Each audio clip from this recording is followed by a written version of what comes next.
A viewer found a fun one on Sweetwater, so first we need to talk about the Slash Jessica model. In case you missed this review right here, it's the latest Slash Collection signature guitar. Not necessarily a limited edition, but it features a 3-piece maple top, and the rest of the specs, they're pretty standard as far as the Slash models go. So normally when they show up, they look like this.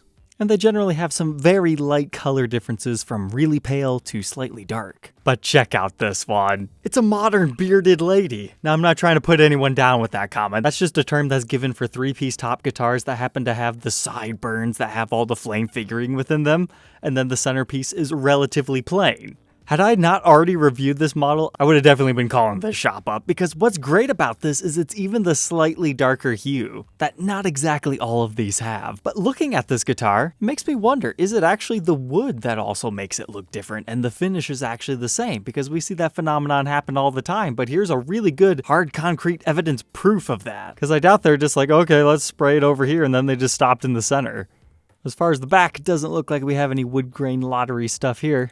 But that one was produced the 143rd day of 2024.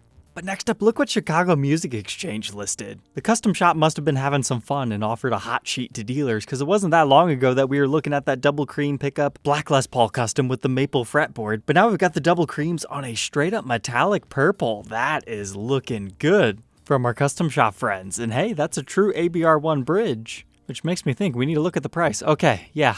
That's not regular custom pricing territory. What? It's an Axcess?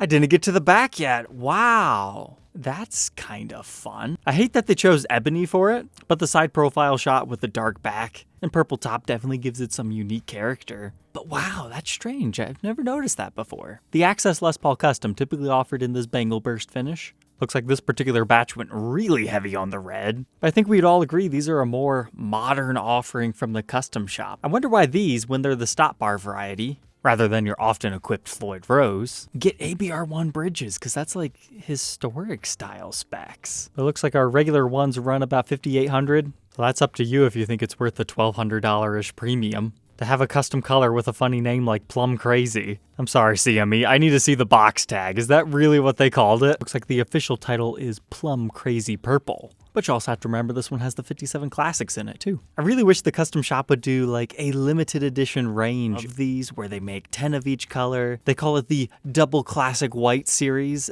and they offer them in like 5 to 6 different colors. But that one's on Reverb if you'd like to check it out. Next up on our list, we need to hop over to the pond to the United Kingdom. We have a Green Widow. Now, I hate to say it, I think I'm over the Widow craze. It seems overproduced now. The custom shop's really cranking these things out. What I liked about the original Widows was that they were very scarce, but now people are asking too much and they're being overproduced. That said, as far as these modern Widows go, I thought that top was especially fantastic for one of these, because they typically get very pinstripey tops. But this one got specced out with something a little bit wider. You've got the wood grain underneath. Being a modern era Les Paul custom, we've got the true ebony fretboard, but don't forget there is that limited edition release that had rosewood, which I think works pretty well with the green finish. But whoa, they drilled it for a pickguard. That's kind of fascinating that the shop, keep in mind this is a brand new guitar, opted to take that off for the photo shoot. I wonder if they were supposed to drill it for a pickguard. The headstock does look pretty cool in this shot. Then flipping over to the back, it looks like they continue on that whole emerald green thing. Just to illustrate my point of how many options you have, brand spanking new. I mean, look at all these colors. I suppose we can bring this one up. Diablo Guitars listed this. They call it Figured Purple Widow, but I'd be curious on your guys' thoughts. Personally, I think this is a pink Widow, but I could see how it like dances a fine line. But if I blindly ordered a purple Widow, I usually think that really deep dark one. And maybe this one was ordered with the specifications of please don't make it dark, because I've seen some people blindly order these and they're upset with what gets delivered because it's just too dark to see. We've got some nice mahogany on this one, but yeah, I think I'd call that a pink Widow. And here's what I was just talking about, the traditional purple Widows. It looks like they might have a spotlight on this one to make it show up better. When you get them in the light, they look pretty fantastic. But the top's pretty nicely matched on that.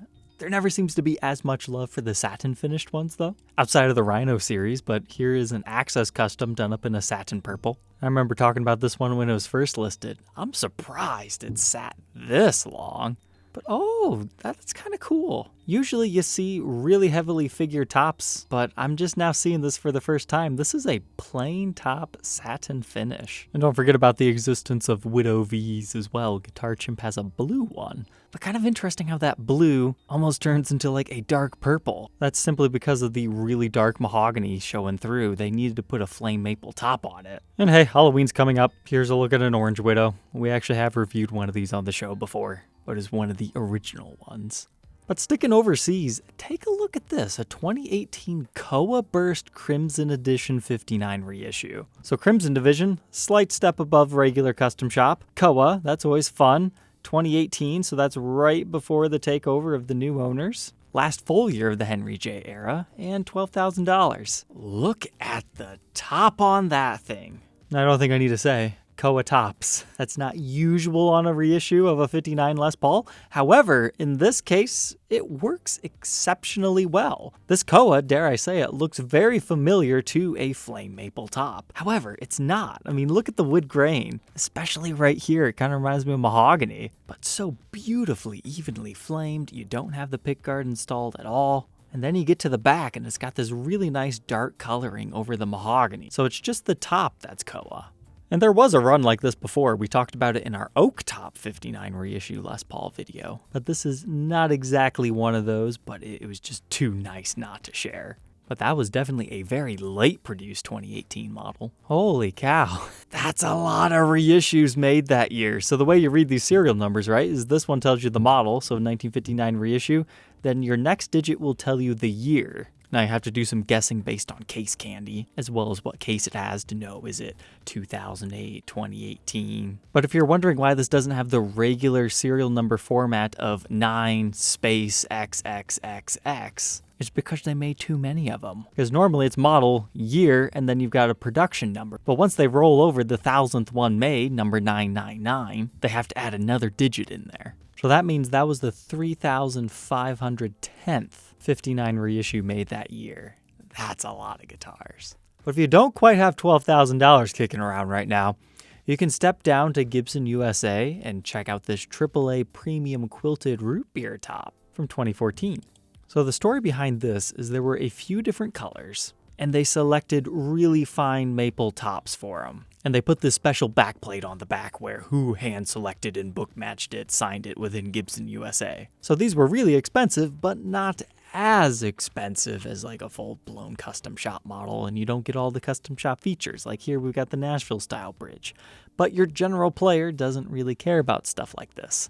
However, you gotta remember this is 2014, so you got things like the large strap button. That's about the time that they introduced those. This particular model has the locking grovers. And we gotta zoom in here to see, but this is a fret nibless year. However, 2014 also has a special inlay at the 12th fret, but the seller has mysteriously not shown us the 12th fret. Sneaky guy. I wonder if that was intentional or not. And hey, he did. Okay, it's just at the end.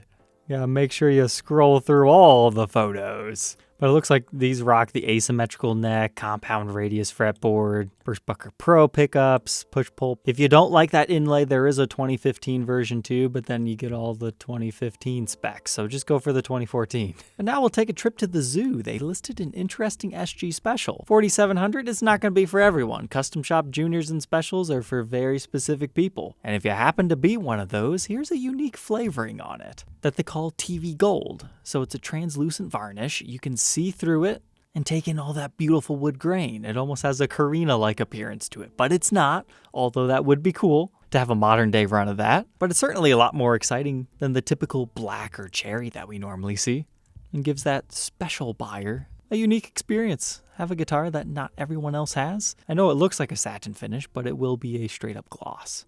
But we'll end tonight's episode with a laugh. On eBay, just looking at what was recently listed, I see Gibson ES-175 jazz guitar.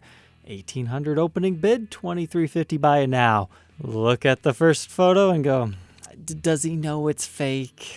I mean, first off, if you have a ES-175, you sure aren't going to be putting it in a gig bag. At least not this kind of a gig bag. But our cutaway, really wrong. Body shape in general is just way off. It's not the usual style of trapeze tailpiece you would find on these. Super 400 inlays, while cool, that's not what you normally see this with, although it could be a custom order, so benefit of the doubt at that point. But then you'd look at things like, do you have fret nibs or not? And this one is a negative. Our headstock is just all kinds of wrong. But hey, you got the heel cap on the back. They did a decent job finishing it. They even kind of put a stinger on it, but that's serial number. What are they doing? But then when I read the seller's description, I got sad. He knows it's fake. Guys, just don't put it in the title. I know why they do it, so it shows up in search results, but that's deceitful. It's not a Gibson. Just because it says it on the headstock doesn't mean it is. Just say, import archtop guitar, single cutaway Florentine. That would be a more honest way to sell this guitar. But alright, Troglodytes, I hope you enjoyed tonight's episode. Do not forget to like, comment, and subscribe, and we'll catch you tomorrow on the next one. Take care.